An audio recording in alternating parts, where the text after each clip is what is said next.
Minhas irmãs e meus irmãos em Cristo Jesus,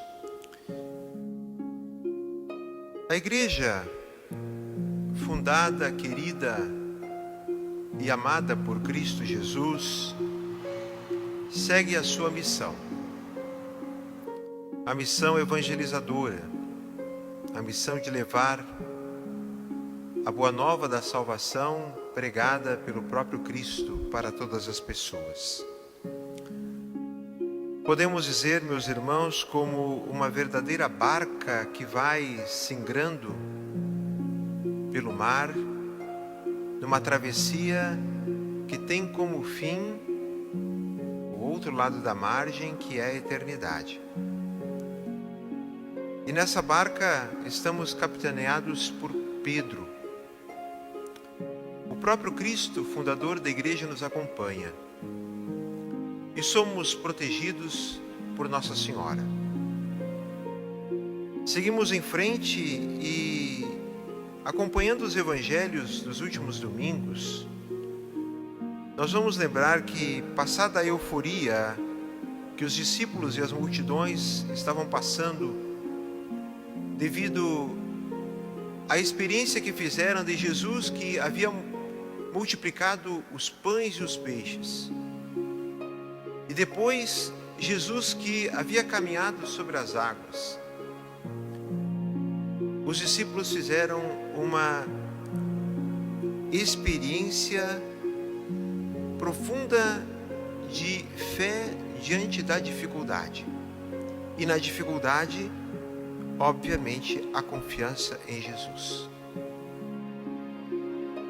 E essa confiança é uma confiança de uma entrega total a Jesus Cristo, que é a experiência que nós temos que fazer todos os dias da nossa vida. Passado esses episódios, Jesus agora segue num território pagão que é a Cesareia de Filipe.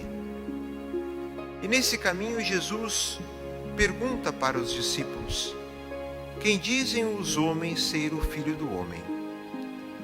Jesus pergunta para os discípulos sobre ele mesmo. Mas o que as pessoas estão dizendo? Ora, vamos lembrar que há 2 domingos os discípulos haviam afirmado, feito uma profissão de fé dentro da barca, quando passaram pela experiência que Jesus havia acalmado a tempestade. Depois da calmaria, eles fizeram a experiência e disseram: verdadeiramente tu és o Filho de Deus. Jesus pergunta aos discípulos o que os de fora falam a respeito dele. Os de fora. Quem são os de fora? São aqueles que não participam do grupo dos discípulos. E por serem os de fora, expõem, obviamente, seus conceitos e suas ideias a respeito de Jesus. Jesus quer provocar nos discípulos uma resposta. O evangelista Mateus, como bom catequista, e nós estamos este ano ouvindo o Evangelho de Mateus, ele parece querer destacar eventuais interpretações errôneas que havia naquela época. Havia muitas afirmações a respeito de Jesus que não eram condizentes, como acontece hoje. Mas acontece hoje entre cristãos? Sim. Pessoas, às vezes, que se dizem católicas, que, diríamos assim, são adeptas de uma axiologia conveniente. Uma axiologia conveniente. O que significaria isso? Conceituar conforme as conveniências, ou como, diríamos assim, o pensamento da moda. Meus irmãos e minhas irmãs, Jesus Cristo não é um conjunto de ideias ou um conjunto de conceitos. Todos nós aqui já participamos de um batizado. Muitos de nós já acompanhamos filhos para serem batizados, ou fomos padrinhos de batismo. Na celebração do batismo foi perguntado a quem é pai de uma criança que está sendo batizada queres batizar essa criança na fé da igreja? Ou foi perguntado aos padrinhos: quereis que essa criança seja batizada na fé da igreja? Ou se alguém foi batizado já adulto, foi perguntado o quê? Tu queres ser batizado na fé da igreja? Ou seja, batizado na fé da igreja. Somos a igreja. E o que diz a igreja? A igreja responde com o credo, o creio. E por que é feita a pergunta? Porque há primeiramente uma renúncia. O que é a renúncia? A renúncia é o dizer não, ou seja, a renúncia é o exorcismo, é a purificação, é a limpeza, é esvaziar a casa para que Jesus possa habitar. Depois então vem a unção e a profissão de fé. A promessa de que essa casa, que é a vida de cada um de nós, que é a tua vida, será totalmente de Jesus Cristo e só dele para sempre, sem precisar ficar mendigando outros amores durante a vida. Mateus, como evangelista e como catequista, retoma este episódio para a comunidade cristã lá do primeiro século, para renovar a fé na pessoa de Jesus Cristo. Mas o que dizem os de fora?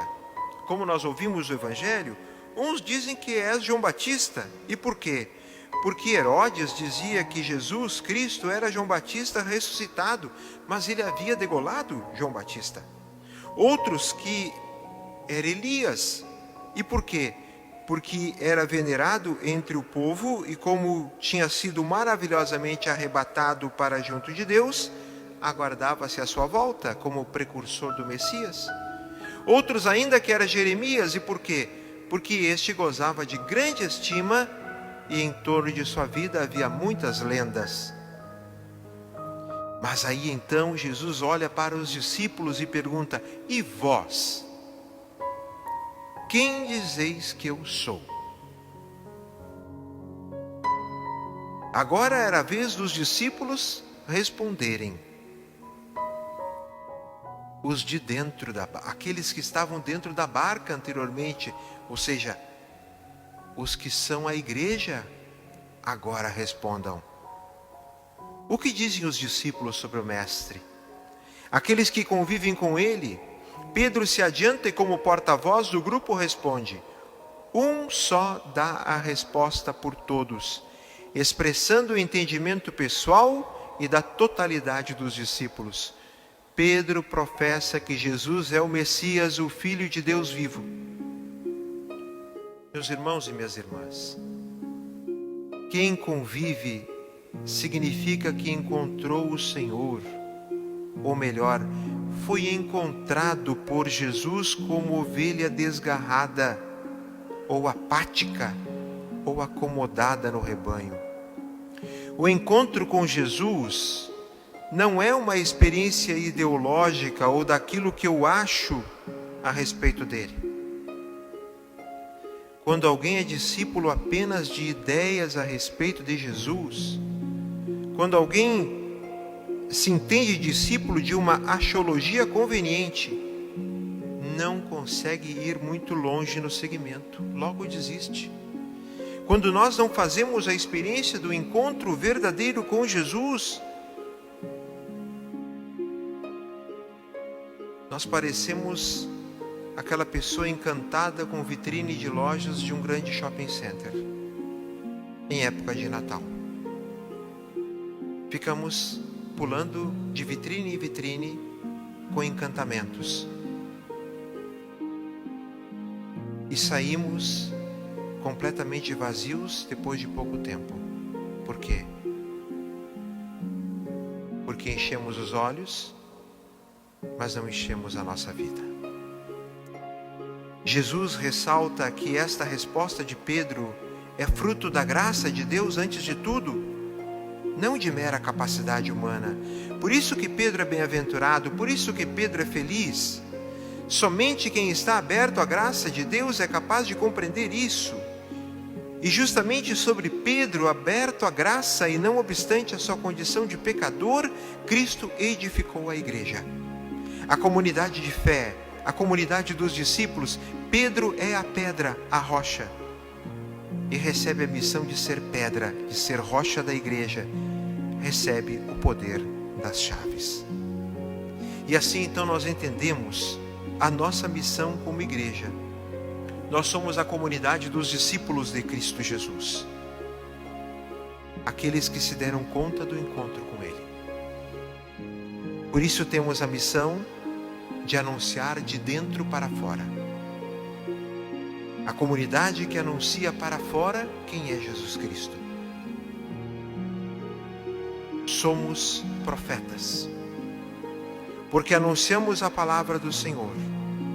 Somos sacerdotes porque celebramos o mistério de Cristo e oferecemos todos os dias a nossa vida pela vivência do amor. E somos reis, por quê? Porque temos o dever da regência, o dever de vivermos os critérios do amor todos os dias, numa ação verdadeira em benefício do nosso próximo.